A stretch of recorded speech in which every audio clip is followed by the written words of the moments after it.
Pessoal, tem alguns nomes aí que são novos para mim, que eu não conheço. Eu sou professor de biologia, meu nome é Carlos Maximiliano. Eu já estou no José Décio aí há praticamente 2 anos e hoje a gente vai fazer uma revisão sobre bactérias e o meu objetivo é aprofundar nas doenças que são causadas por bactérias. Está todo mundo conseguindo me ouvir, né? Beleza. Então, vamos lá, né? Na aula passada eu tinha passado para vocês uma aula introdutória sobre bactérias, aí eu passei até uma atividade aqui para vocês. Vamos responder aqui eu vou responder aqui com vocês essa atividade, né? Nem sempre a gente tem a oportunidade de corrigir as atividades com vocês. A primeira pergunta que eu fiz para vocês era o que é procarioto. Alguém sabe me dizer o que é um procarioto?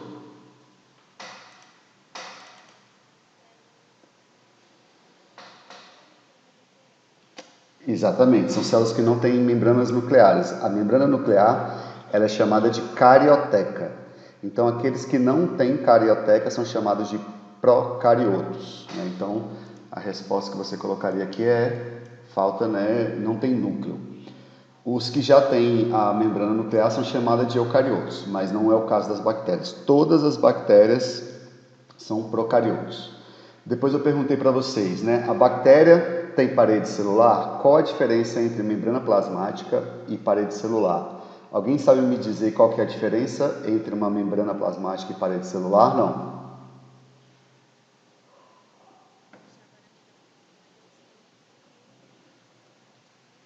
Então vamos lá. As bactérias têm parede celular. Tem um tipo só que é chamado de micobactéria que não tem parede celular. Mas a maioria das bactérias no mundo, a grande parte, né, tirando a exceção as micobactérias, todas elas têm parede celular. A parede celular ela é uma estrutura dura, né? Então ela funciona muito parecido com a parede dessa sala o quarto que você está aí agora. Então ela tem uma estrutura bastante enrijecida. Tá travando? A minha internet aqui tá boa. A parede celular ela tem uma estrutura bastante endurecida, né? Ela funciona muito parecido com o que é a parede do quarto ou da sala que você está aí. Então, qual que é a função da parede celular? A função da parede celular é dar forma, né? A bactéria tem aquela forma que ela tem por causa da parede celular. Já a membrana plasmática, a função da membrana plasmática é diferente, é de seletividade. A membrana plasmática, ela é fluida, ela não tem formato, né? Ela se molda de acordo com o formato da própria parede celular. Mas a membrana plasmática, ela tem uma função de selecionar. Tudo que vai entrar dentro da membrana plasmática, ela tem que passar, ela tem que ser, não é, compatível com aquilo que pode entrar dentro da célula. Então, o que permite, né, a célula selecionar o que entra, o que permite a célula selecionar o que entra e sai dentro da célula é a membrana plasmática. A parede celular serve para quê? Para dar forma à bactéria, no caso. A próxima pergunta que eu fiz para vocês aqui, diga pelo menos um produto que é feito a partir do uso de bactérias na alimentação. Então, as bactérias elas têm diversas funções vocês viram na aula passada, né? As bactérias elas têm diversas funções no ambiente.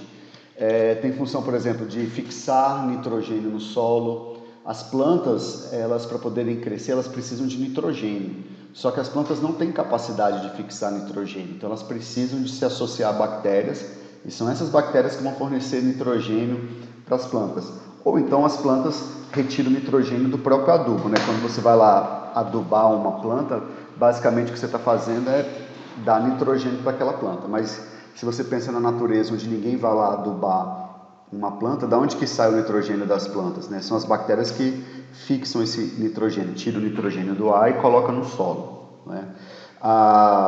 As bactérias são muito utilizadas também para poder produzir iogurte, queijos, né? Tudo isso são subprodutos das bactérias.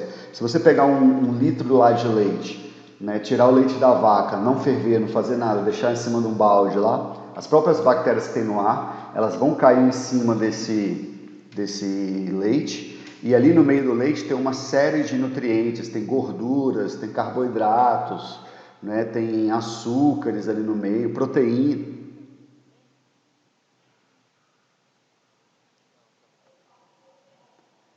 A minha internet aqui tá topada, ó. O sinal tá no máximo. E aí o que acontece é o seguinte, se alguém estiver travando muito aí, a aula está sendo gravada, depois eu vou colocar no YouTube lá. Então, as bactérias, quando elas caem nesse alimento tipo leite, elas vão entrar num processo chamado de fermentação. E nessa fermentação, ela pode produzir duas coisas: ou produz ácido lático, ou produz álcool, e libera gás carbônico durante esse processo de fermentação. E é interessante que nós, seres humanos, nós utilizamos essa fermentação para poder produzir alimentos. Então, os mais comuns são queijos e iogurtes, mas também tem algumas bebidas. Oi? Ah, ótimo. Mas algumas bebidas alcoólicas também são produzidas a partir de bactérias, alguns pães podem ser produzidos também a partir de bactérias ou fungos, né? Mas aí a gente não vai falar de fungos hoje. Próxima questão que eu coloquei aqui pra gente. Por que não devemos usar antibióticos de maneira indiscriminada? Horas, eu não sei se algum de vocês já teve Covid, não? Graças a Deus, né? E tem que tomar cuidado, tá, gente? Tá um perigo esse negócio de Covid, não tá brincadeira, não. Mas o que os médicos fazem hoje em dia é indicar que as pessoas tomem azitromicina. Azitromicina é um antibiótico. O antibiótico é feito para matar vírus. Desculpa, antibiótico é feito para matar bactérias e não vírus. Mas nós estamos falando de uma doença causada por vírus. Por que será que o médico indica, não é, os pacientes a tomar azitromicina para poder combater uma doença que é provocada por vírus e não por bactérias? Alguém sabe me dizer por que os médicos fazem isso?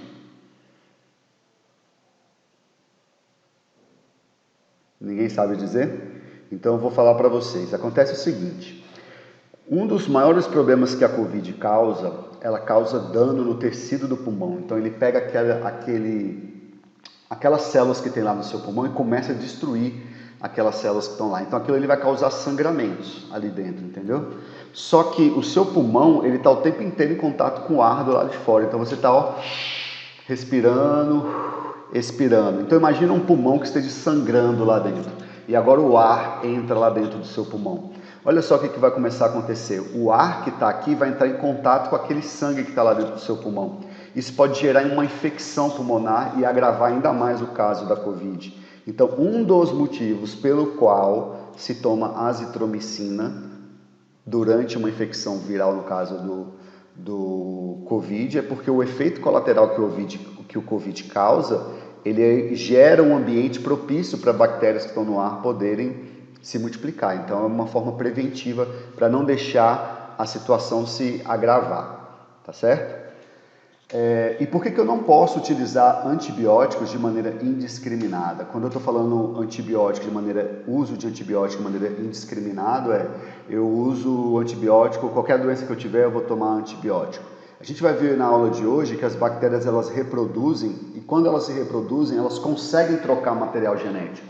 E quando elas trocam esse material genético, se uma bactéria, por exemplo, aparecer com um gene que confere uma resistência à azitromicina, por exemplo, e as pessoas não tomam antibiótico da maneira correta, esse gene ele acaba se espalhando por toda a população e a azitromicina iria deixar de funcionar. Então esse é o motivo pelo qual não se deve tomar antibióticos de maneira indiscriminada.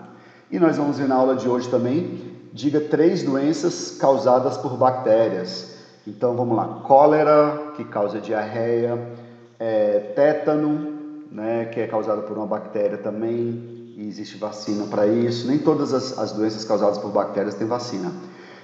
Botulismo, não sei se alguém já deve ter ouvido falar em botulismo, mas você deve ter ouvido falar em botox.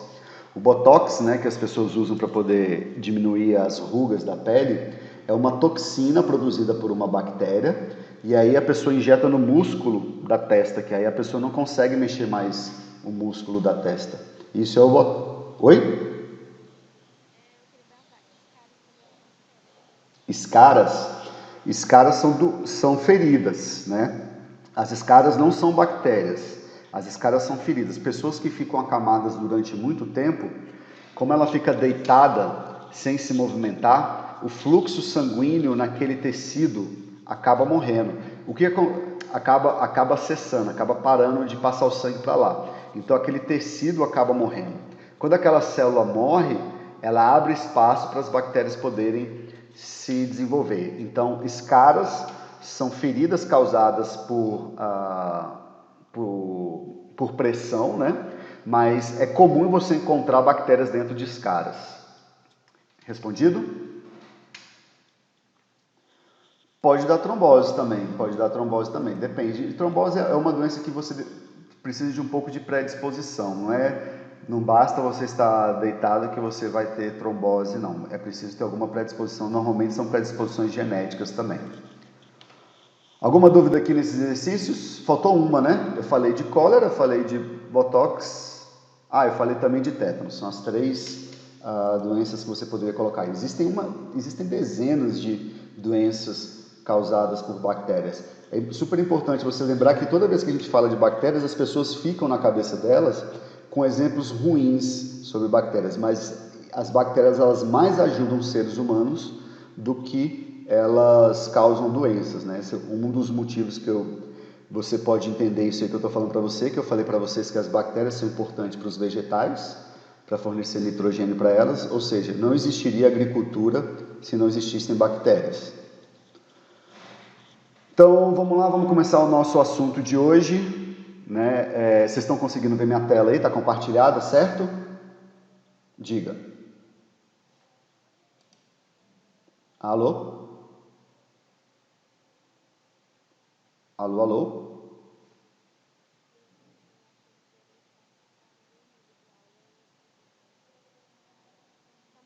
Tô, pode falar.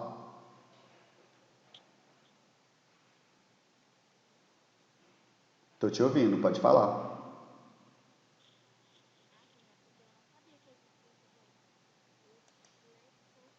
Leptospirose, que é transmitido pela urina do rato. Uhum. A gente deve falar hoje ainda. Tá todo mundo conseguindo ver minha tela compartilhada aí, né? Beleza, então vamos lá. Vamos começar a nossa aulinha, o de hoje mesmo. Então hoje eu vou falar sobre bactérias, eu vou falar muito sobre reprodução de bactérias e eu vou falar também sobre algumas doenças causadas por bactérias, que é muito importante para vocês saberem dessas doenças, sobretudo porque essas doenças são comuns na nossa vida. Provavelmente pelo menos uma dessas doenças aí você terá durante a sua vida. Espero que não, né? Depende muito se você conhece como a doença se desenvolve, você aprende a se proteger. É por isso que a gente está usando máscara hoje em dia. Então a primeira coisa que eu vou falar para vocês é sobre diversidade de micro-organismos. Alguém pode me dizer o que é um micro-organismo?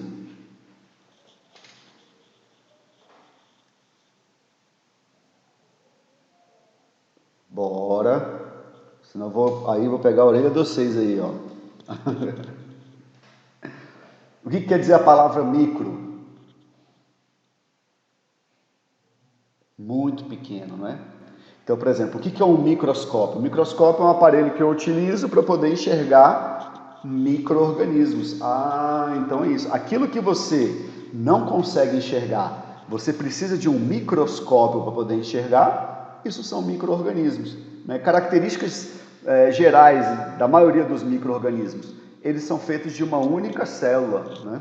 Vírus, por exemplo, eu não consigo olhar no microscópio, ele é tão pequeno que nem o microscópio consegue, é possível enxergar um vírus. Eu preciso de microscópios que são especiais, são chamados os microscópios eletrônicos para